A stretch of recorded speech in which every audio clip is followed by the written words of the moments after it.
Crónicas del Antropoceno, una narración en tiempo real de la época humana y sus consecuencias.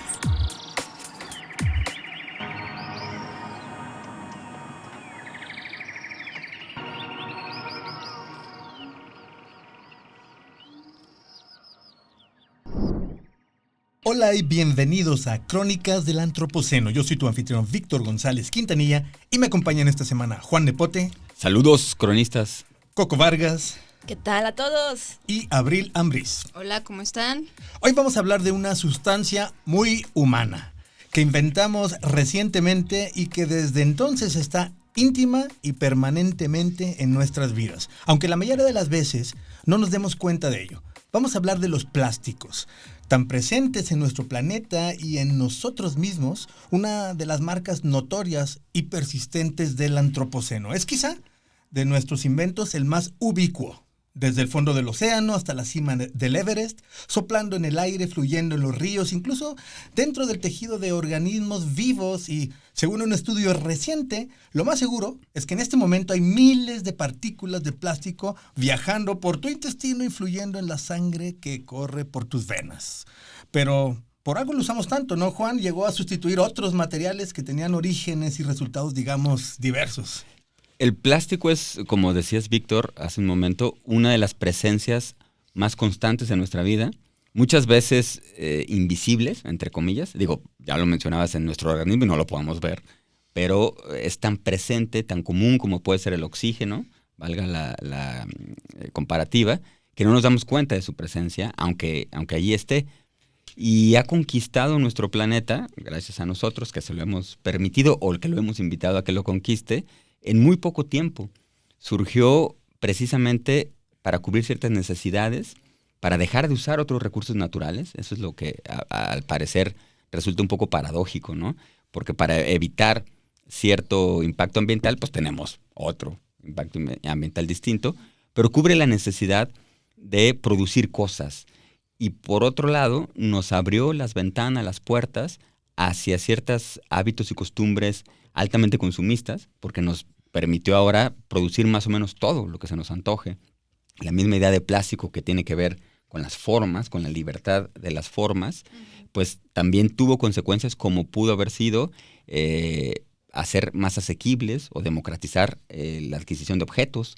Había ciertos objetos especiales que a partir de la producción en plástico ya podíamos tenerlos todos. Entonces, creo que va a ser una buena conversación. Vamos a pasar por distintos escenarios y épocas para hablar de este elemento absolutamente constante en nuestras vidas. Presente por todos lados, es una de las soluciones que llegaron para quedarse, aunque también está creando nuevos problemas que los abordaremos. Pero antes que nada vamos a invitarnos a nosotros mismos y a ti que nos escuchas a que nos demos una idea de qué tanto está presente el plástico en nuestras vidas. Te proponemos un inquietante experimento doméstico. ¿Puedes contar el número de cosas hechas de plástico con las que tienes contacto diariamente? Considera todo aquello que tocas desde el mismísimo inicio del día. El despertador o el teléfono celular, las sábanas, colchas, las fundas de la almohada o las pantuflas, los accesorios en el baño, el peine, el cepillo de dientes, los utensilios para preparar el café. Un experimento como este lo realizó en 2012 la periodista y escritora especializada en temas científicos y de salud, Susan Freinker, con un resultado que la sorprendió. Una lista de 196 artículos que escribió en una libreta, y eso que ella vivía en una casa de más de 100 años de antigüedad. Le gustaban los tejidos naturales, los muebles antiguos y la comida casera.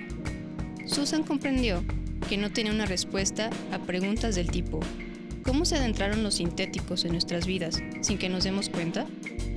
Y por eso escribió un libro al que simplemente tituló Plástico. Un recuento fascinante y pormenorizado de este idilio tóxico entre la humanidad y el omnipresente plástico.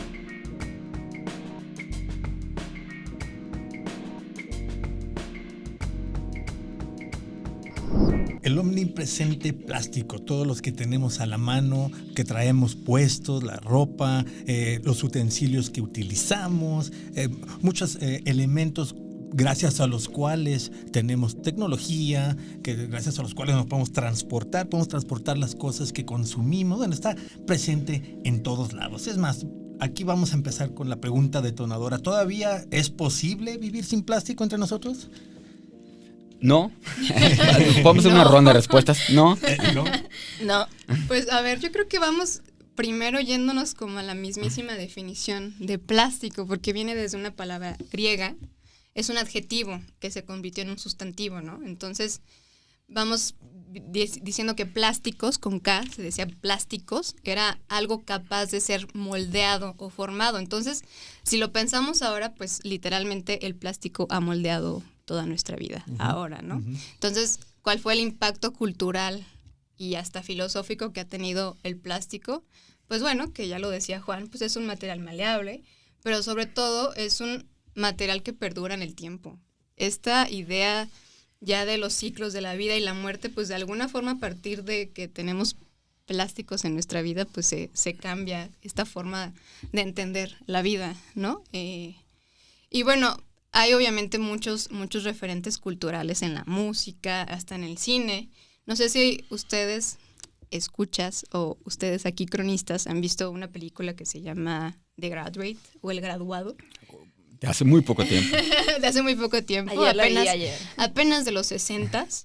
Pero es una película pues bastante buena y luego icónica. Y hay una escena en la que al jovencísimo entonces Dustin Hoffman, un amigo le dice, te voy a decir solamente una palabra. Aquí hay un gran futuro en los plásticos, ¿no? Entonces ahí también cómo se abre hasta ese punto la idea de que el plástico parecía como la gran utopía, como la gran promesa, ¿no? El plástico. Y es que realmente el plástico pues nos ha traído pues muy buenos usos médicos, de empaque, de entretenimiento también, ¿no? No, hay que pensar ahorita con el ejemplo que dabas, Abril, de la película. Pues los filmes, de la filmografía del cine fue posible, evidentemente, claro, por los plásticos. Sí. El famoso celuloide, ¿no? Exactamente. Que aquí voy a meter mi cuchara un poco y vamos a ¿De decir... plástico o de plata? A ver. Pues sí, algo así. De plástico preferiría dado el tema. Y vamos a decir que, por ejemplo, la palabra celuloide inicia, bueno, la celulosa inicia con Parks, cuando hace una mezcla en el 62, en 1862, cuando hace una mezcla donde mezcla nitrocelulosa, la ablanda con aceite vegetal, que en este caso es aceite de ricino, y surge lo que se llama en ese momento la parquesina. Pero después viene una anécdota bien padre, que es parte de lo que comentaban, que el plástico nos viene a resolver ciertas situaciones, poner a la disposición elementos que antes no podíamos hacer fácilmente, porque vale la pena decir que la parquesina, aunque era efectiva para generar otros objetos, era bastante costoso hacerla. Entonces, pues no pegó porque era muy caro hacer elementos de parquesina, ¿no? Cosas con parquesina. Perdón, dijiste que parquesina es por Parks, Alexander Parks, ¿no? El que la moldeó, el que la inventó. Así es, y todavía era un origen natural, digámoslo así. Después de esto, surge un evento en el 68 donde una empresa que hacía bolas de billar dice, no, pues necesitamos encontrar otro material porque la materia prima, que en este caso era el marfil, está escaseando. Entonces lanza una convocatoria, hacen un concurso para ver quién puede poner a disposición un material con el que puedan sustituir al marfil. Y es aquí cuando el plástico salva a los animales. Porque se utilizaba marfil, que es el hueso de los colmillos sí, de elefantes, que sabemos hoy que están en peligro de extinción y que estuvieron en ese tiempo bajo un asedio, una caza, una presión bastante fuerte. Incluso otros elementos eran hechos con marfil, ¿no? Y que pudieron después ser sustituidos. Sí, y aquí lo padre es que dice, bueno, voy a dar un premio de $10,000 a quien haga esto posible. Y entonces entra a cuadro John Hyatt y dice, bueno, toma lo que hace antes Parks, pero hace una pequeña modificación que es la que hace la gran diferencia. Cambia el aceite de ricino por el alcanfor. Y esto hace que sea bastante económico generar este elemento, y entonces es que empieza todo este proceso, sustituyen las bolas de boliche por este nuevo plástico. ¿Y voilà?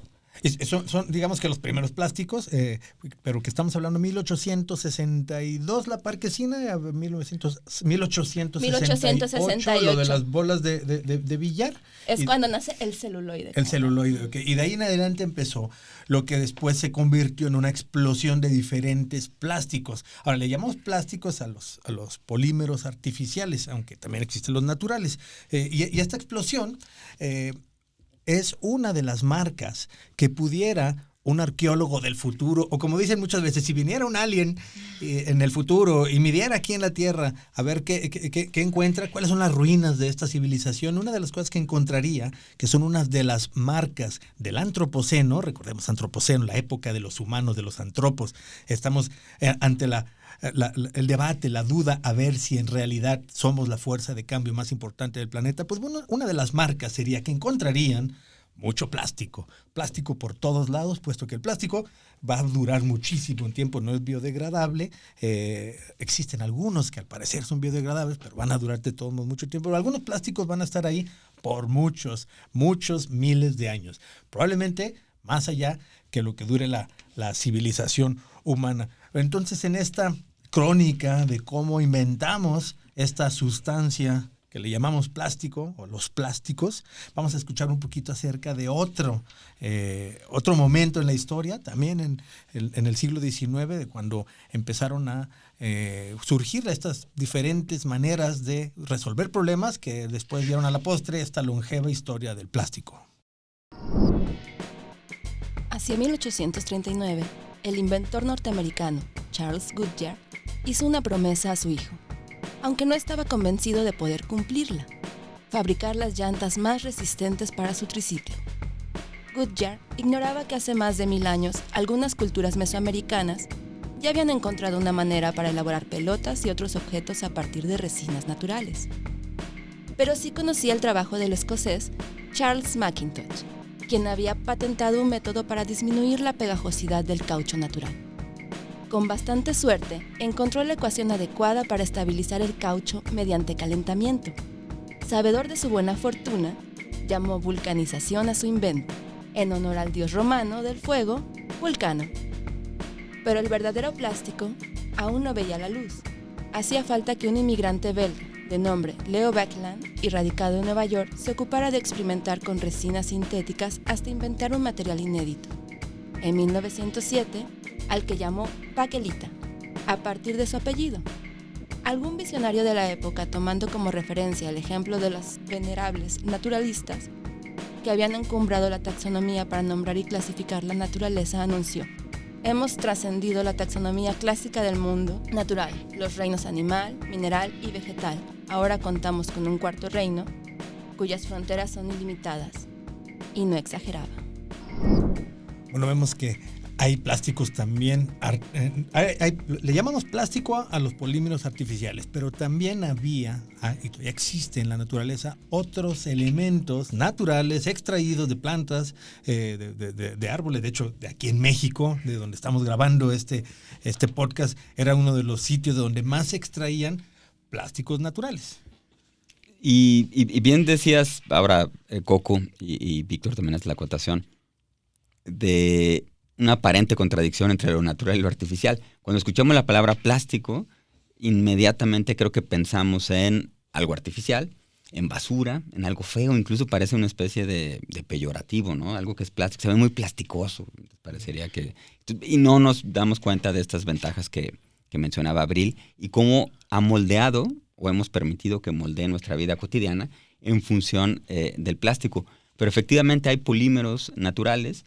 De hecho, el trabajo químico para llegar a hacer estos polímeros artificiales sintéticos en laboratorio, específica y completamente en laboratorio, que mencionaba Coco, como la bakelita, pues tienen sus principios en procesos naturales, en imitar la naturaleza, de tal suerte que ahora, inclusive, algunas piezas de plástico, de un plástico muy específico, de estos llamados bioplásticos, pero también de otros elementos que son poco dañinos para el organismo, sirven como materia prima para hacer prótesis y otros elementos que estamos ya sumándole a nuestros organismos, ¿no? Entonces se abre también toda una línea de investigación sumamente interesante y sigue habiendo este diálogo entre lo natural lo artificial o lo natural y lo cultural, y el plástico es un gran ejemplo de todo ello. Claro, no exento de problemas, y me parece que ahí es donde también hay que traer la atención. Sí, claro. Si estamos hablando de plásticos en un podcast en el que estamos haciendo una narración en tiempo real de la crisis ambiental,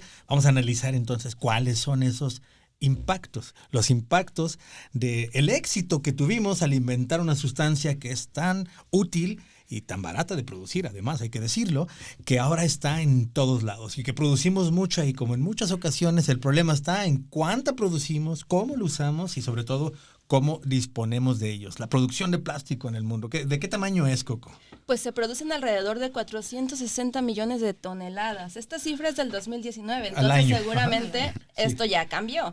Para más o menos visualizarlo, en un minuto se venden 1 millón de botellas de plástico, ya sea para refresco o para agua en el mundo. Cada minuto 1 millón. Imagínate entonces cuántas botellas se venden al día. O sea que mientras estamos hablando se están vendiendo... Sí, llevamos 15 minutos de podcast, ya se vendieron 15 millones de botellas de plástico, de las cuales la mayoría va a terminar en un basurero, en algunos casos flotando en el mar. Y pensemos, nada más porque lo quiero traer a mi historia personal. Cuando yo era jovenzuela, un poco más joven que ahora, si querías tomar un refresco, estas bebidas gaseosas embotelladas, y no tenías la botella porque eran solo retornables, había que ir a la tiendita y te lo daban en una bolsa de plástico con un popote. Finalmente ahí había plástico también. Refresco en bolsita. El refresco en bolsita. Y si no había popotes, le hacías un agujerito por una esquina y te lo tomabas y te embarrabas todo. Entonces, finalmente había plástico, pero no existía esa posibilidad de las botellas. Por ejemplo, sobre todo las de tecnología PET, que son las que más se están produciendo. Y no sé, alguno de ustedes que nos escuchan, o aquí de mis amigos cronistas, les ha tocado ver videos o presenciar directamente estas máquinas que fabrican las botellas. Es impresionante cómo en fracciones de segundo se moldean. Sí, lo sopla como si fuera un globo, luego la aplasta con un molde. Exacto, y ¡fum! Sale ya lista una, ¿no? Es asombroso de una manera inenarrable, ¿no? Es muy complicado, hay que verlo porque verlo es muy asombroso, seguro hay videos por ahí. Y en otra escala, o sea, eso es para hacer una botella pequeña, luego una botella más grande, un garrafón de agua de 20 litros, pero también en otra escala hasta para hacer una canoa, una alberca, todo, son más o menos el mismo proceso y por eso pueden salir en serie y se abaten los costos. Los juguetes, ahora también hay mobiliario, en fin. Entonces, bueno, es casi infinito, los límites son la imaginación para estos usos, pero sí sorprende. Entonces, la posibilidad en costo y que en técnica y tecnología nos permite elaborar este tipo de productos, pues abre las posibilidades realmente de una manera infinita. Ahora, llegó a sustituir otros materiales. Empezamos platicando de eso con respecto a las bolas de billar que antes eran de marfil. Qué bueno que se sustituyeron. Además, no eran tan precisas, no rodaban exacto, sí, porque al ser orgánico el marfil tenía hasta venecillas, pero bueno, ese es el menos grave de sus problemas. Estaban hechos de marfil. Pero bueno, se sustituyeron otras cosas. Por ejemplo, en los envases. Yo me acuerdo que antes los envases para comprar leche eran de vidrio, los envases para los refrescos, que todavía hay, eran de vidrio, pero también los garrafones de agua eran de vidrio. Sustituirlo por garrafones de plástico ciertamente va a producir basura en un momento, pero también hace que el embotellado y sobre todo el transporte de eso que se fue embotellado sea más eficiente, porque un garrafón de vidrio pesaría unos 5 o 6 kilos más los 20 kilos. Estamos hablando de que un 30% más de peso, y eso significa más combustible quemado, más contaminación producida. Entonces, cada uno de los lugares en donde el plástico sustituyó y que se quedó fue porque se hizo más eficiente, más barato y en muchos casos también ambientalmente más conveniente. No, los impactos no todos son negativos, al contrario, si por algo llegó para quedarse es porque el plástico en muchos lugares es insustituible. El problema es cuando se junta mucho, cuando no disponemos bien de él, claro, adecuadamente, cuando lo tiramos, por ejemplo, al río, cuando se queda en la orilla del mar, en la playa, y se lo lleva el mar y se va juntando, por ejemplo. Cuando envolvemos los plátanos en el súper. O sea, las naranjas y las mandarinas. Envolver una naranja o envolver un plátano es evidentemente un abuso, porque además duran más si las dejas en su envoltura natural, que ya vienen envueltas, tienen un envoltorio perfectamente natural, pero envolver ya cosas que no serían necesarias envolver, pues se está produciendo plástico innecesariamente. Claro. Hay un exceso en el empaquetado, que creo que es uno de los grandes focos rojos ahí que se marcan. Otro, entre muchos tantos, para pensar en defectos, entre comillas, o malos usos y abusos que tenemos con estos polímeros sintéticos, es toda la industria textil también, ¿no? Sí. Que es una de las más contaminantes, de mayor huella ambiental, y que permite también la fabricación de una gran cantidad de ropa a partir de materiales sintéticos de un solo uso muchas veces, que es barato, aparentemente barato, pero que resulta de una contaminación brutal. Sí, vamos a escuchar un recuento más acerca del presente y futuro de los plásticos. En los años 80 del siglo pasado, el escritor y editor italiano Italo Calvino enunció los valores literarios que deberían conservarse en el futuro inmediato, es decir, luego del nacimiento del siglo XXI. Según Calvino, estas cualidades para la literatura del futuro deberían ser levedad, rapidez, exactitud, visibilidad, multiplicidad y consistencia. Curiosamente, esas son las mismas cualidades deseables del plástico, indiscutible distintivo de nuestro presente. Leve, como para estar presente en todo lugar y en todo momento. Rápido en ser fabricado, como para que nunca se detenga en su producción. Exacto en su capacidad de adoptar prácticamente cualquier forma. Visible, porque su maleabilidad permite la expresión más libre de la voluntad. Múltiple, porque su capacidad para imitar la naturaleza parece no tener límites.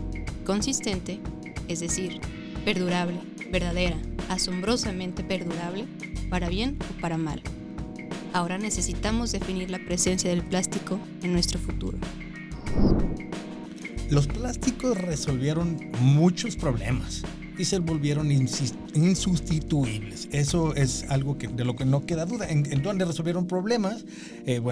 En envasado y empaquetado de alimentos que hace que sea más posible llegar lejos, por ejemplo, o que duren más tiempo y reduce el desperdicio, que ya sabemos que hay mucho desperdicio de alimentos. Por lo menos las estimaciones así en promedio dicen que 1/3 de los alimentos que producimos se termina por desperdiciar, ya sea en el camino, ya sea porque ya no está tan bonito para venderse, pero llegan más lejos y duran más tiempo en el anaquel cuando tienen un mejor empaquetado.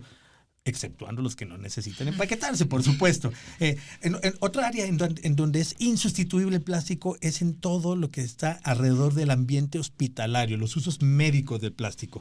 Desde lo desechable, desde las jeringas, desde los tubos, desde el ropaje de cama. ¿Cómo hubiéramos pasado la pandemia sin cubrebocas que fueran una de las barreras más baratas y fáciles de usar para prevenir contagios durante la pandemia de COVID-19? Todo en ese ambiente es insustituible el plástico. No hay algo que sea más barato, no hay algo que sea más conveniente. Y lo mismo en muchas otras cosas. En vehículos, por ejemplo. ¿Cuántos elementos de plástico habrá en un vehículo, en un automóvil, en un avión? ¿Cuánto pesaría un barco si no tuviera plásticos? ¿Cuánto pesaría un automóvil si fuera solamente de metal? No estoy seguro que se pueda, porque también todos los elementos electrónicos, toda la tecnología digital, todo ello está con base en soportes de plástico.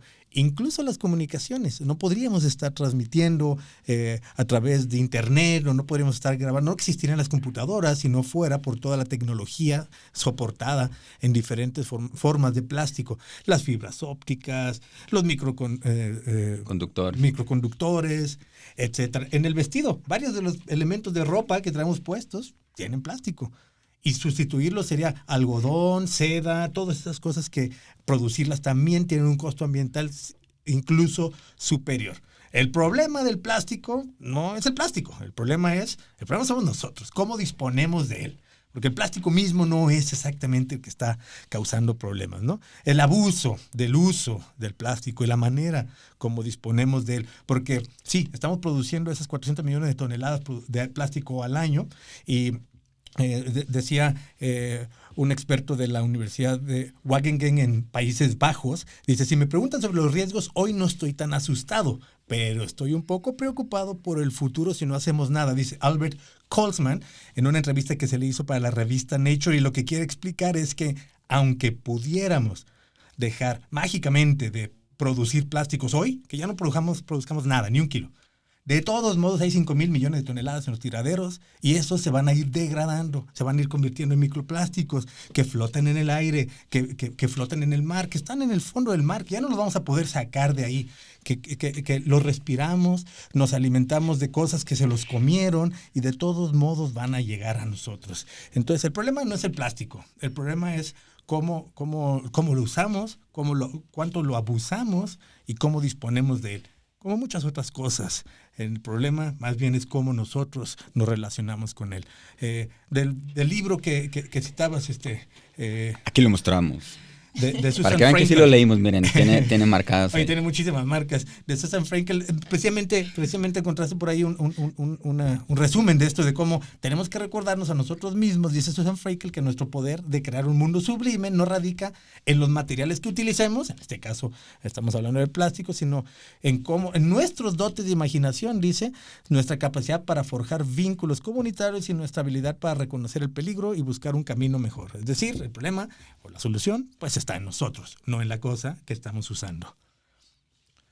Bueno, pues dejamos ahí el tema por hoy. Mis compañeros, les agradezco, mis compañeros cronistas, gracias a ustedes que nos escuchan. Síganos aquí en las redes del Museo de Ciencias Ambientales que produce este podcast Crónicas del Antropoceno. Gracias por acompañarnos. Todas las referencias que hemos mencionado durante este podcast y algunas lecturas sugeridas las puedes encontrar en la descripción del capítulo en la plataforma donde encuentres tus podcasts.